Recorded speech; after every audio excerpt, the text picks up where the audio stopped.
Mic ने एक अजनबी लड़की के साथ रात बिताई थी, लेकिन जब वो सुबह उठा तो खुद को बर्फ से भरे बाथटब में पाया। पूरा शरीर सुन्न था। घबराकर वो किसी तरह बाहर निकला, तभी उसकी नजर बिस्तर पर पड़ी। बिस्तर पर खून का बड़ा सा धब्बा था। उसका दिल जोर से धड़कने लगा। वो तुरंत आईने के पास भागा और जैसे ही उसने अपनी बॉडी चेक की, उसकी एक किडनी गायब थी। तभी उसे याद आया, कल रात उस लड़की ने उसे पानी की बोतल दी थी और उसे पीते ही वो बेहोश हो गया था। अब सब साफ था। वो किसी खतरनाक जाल में फंस चुका था, लेकिन टाइम बहुत कम था। अगर 24 घंटे के अंदर किडनी वापस नहीं मिली तो शायद किसी और के शरीर में ट्रांसप्लांट हो जाएगी। घबराहट में उसने तुरंत अपने दोस्त को कॉल किया। उसी वक्त उसकी नजर शेल्फ पर पड़ी। वहाँ एक ताश का पता, 2 दर्द निवारक दवाइयों की बोतलें और एक नोट रखा था। नोट कोई धमकी नहीं, बल्कि एक कंसेंट फॉर्म था और उसके पीछे कैश का ढेर था। ये देखकर माइक का खून खौल उठा। उसे समझ आ गया, ये सब पहले से प्लान था और वो बहुत चालाकी से फंसाया गया था। लेकिन उन्हें ये नहीं पता था कि उन्होंने गलत इंसान से पंगा लिया है। थोड़ी ही देर में उसका दोस्त होटल पहुंच गया। माइक ने उसे पूरी कहानी बताई। दोस्त ने उसे पेन किलर्स दी ताकि वो कुछ देर दर्द झेल सके। फिर दोनों सीधे उस बार पहुंचे जहां कल रात सब शुरू हुआ था। जैसे ही बारटेंडर ने माइक को देखा, उसके चेहरे पर डर साफ दिखने लगा। उसने तुरंत अपने बॉडीगार्ड्स को बुला लिया, लेकिन माइक को कम आंकना उसकी सबसे बड़ी गलती थी। एक किडनी कम होने के बावजूद माइक ने उन सबको अकेले ही धूल चटा दी। जबरदस्त फाइट के बाद बारटेंडर घबराकर भागने लगी, लेकिन माइक ने तुरंत उसका पीछा किया। अचानक उसने पीछे मुड़कर माइक पर हमला कर दिया, मगर इस बार माइक तैयार था। उसने उसे पकड़ लिया और कसकर जकड़ लिया। उसने पूछा, सीधे सीधे बता, वो लड़की कहाँ है? माइक की आवाज में गुस्सा साफ था। डर के मारे बारटेंडर टूट गई। उसने उस लड़की का नाम बताया, अन्ना, और उसका फोन नंबर भी दे दिया। माइक ने उसे छोड़ दिया। अब अगला कदम लोकेशन ट्रैक करना था। उसके दोस्त ने बार के सीसीटीवी सिस्टम को हैक किया और उस कार का पता लगा लिया जिसमें अन्ना गई थी। कुछ ही देर में उन्हें उसका ठिकाना मिल गया। माइक चुपके से अंदर घुसा और जो उसने देखा वो और भी खतरनाक था। कई लड़कियां लाइन में खड़ी थीं, जैसे किसी गैर कानूनी काम के लिए तैयार हो। माइक ने तुरंत अन्ना का नंबर डायल किया। फोन बजते ही उन लड़कियों में से एक के फोन की घंटी बजी। वो अन्ना ही थी। अब उसके पास भागने का कोई रास्ता नहीं था। माइक उसे पकड़कर गोदाम के अंदर ले गया। माइक ने गुस्से में पूछा, क्यों किया तूने ये सब? अन्ना रोने लगी। उसने कहा, मेरे पास कोई चॉइस नहीं थी। अगर मैं ये नहीं करती तो वो लोग मुझे मार देते। वो अपनी बात पूरी भी नहीं कर पाई थी कि अचानक माइक के पीछे से एक आवाज आई। एक आदमी पिस्तौल ताने खड़ा था और वही था इस पूरे खेल का असली मास्टरमाइंड।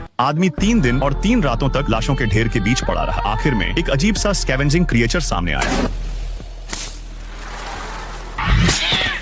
ये एली की उस बर्बाद दुनिया में अकेले जीते हुए 30वां साल था, जब से धरती परमाणु रेडिएशन से खराब हो गई थी। लोगों के लिए खाना मिलना लगभग नामुमकिन हो गया था। एली अपनी राह पर आगे बढ़ रहा था कि उसे एक बेबस औरत दिखी जो उससे मदद की गुहार लगा रही थी। लेकिन एली तुरंत अलर्ट हो गया, क्योंकि उसे पास ही इंसानों की गंध आ रही थी। मतलब खतरा आसपास ही था। और हुआ भी वही। कुछ ही पल में हमलावरों ने अपना भेस उतार दिया। वो बंजर जमीन के खतरनाक शिकारी थे। उन्होंने उस औरत को फंसा लिया था, लेकिन एली से भिड़ना उनके बस की बात नहीं थी। तभी उनके लीडर को अचानक दर्द हुआ और उसने अपने लोगों को हमला करने का ऑर्डर दे दिया। एली ये सब देखकर चुपचाप परछाइयों में गायब हो गया। शिकारियों को अंदाजा भी नहीं था कि एली पिछले 30 सालों में क्या बन चुका है। वो इस उजड़ी दुनिया का सबसे खतरनाक शिकारी बन चुका था। सिर्फ 1 मिनट के अंदर उसने सभी दुश्मनों को खत्म कर दिया। वो औरत भी मरने वाली थी, लेकिन एली ने पहले पानी चेक किया, सूंघकर यह पक्का किया कि वो सुरक्षित है। फिर चुपचाप उसके लिए पानी छोड़कर वहाँ से निकल गया, क्योंकि चाहे वो कितना भी खतरनाक क्यों न हो, वो कभी किसी कमजोर या बेबस इंसान को नुकसान नहीं पहुँचाता था। अपना सामान भरने के लिए एली एक टूटे फूटे कस्बे में पहुंचा। यहाँ भी हालात खराब थे, लेकिन कुछ लोगों ने मीठे पानी के सहारे एक छोटा सा सिस्टम बना लिया था। एली एक किराने की दुकान में गया। दुकान का मालिक अजनबियों से बहुत सावधान रहता था। उसने एली को बोलने तक का मौका नहीं दिया। मजबूरी में एली को अपनी ताकत दिखानी पड़ी, लेकिन उसने फिर भी किसी को चोट नहीं पहुंचाई। आखिरकार मालिक मान गया और दोनों के बीच सौदा हो गया। इसके बाद एली एक सराय में गया जहां उसे ताजा पानी मिल सकता था। वहां बैठे कुछ लोग उसे घूर रहे थे। माहौल थोड़ा टेंशन भरा था, लेकिन एली को कोई फर्क नहीं पड़ा। उसने पानी के बदले अपना सामान दे दिया। तभी एक पालतू बिल्ली अचानक काउंटर पर कूद गई। एली ने उसे हल्का सा हटाया। बिल्ली घबरा गई और उसका मालिक पहले से ही एली पर नजर रखे हुए था। उसे मौका मिल गया और उसने एली से पैसे ऐंठने की कोशिश की। अब एली को उसे सबक सिखाना पड़ा। इस उजड़ी दुनिया में कमजोर लोग अक्सर शिकार बन जाते हैं, लेकिन हैरानी की बात यह थी कि वो आदमी वहीं मर गया। ये देखकर आसपास के गुंडे भड़क गए और एली पर टूट पड़े। अब एली के पास लड़ने के अलावा कोई रास्ता नहीं था। ये लोग वैसे तो बड़े दबंग बनते थे, लेकिन एली जैसा शिकारी उन्होंने पहले कभी नहीं देखा था। कुछ ही मिनटों में एली ने सबको खत्म कर दिया, लेकिन इस बार ये लड़ाई उसके लिए नई मुसीबतें लेकर आने वाली थी।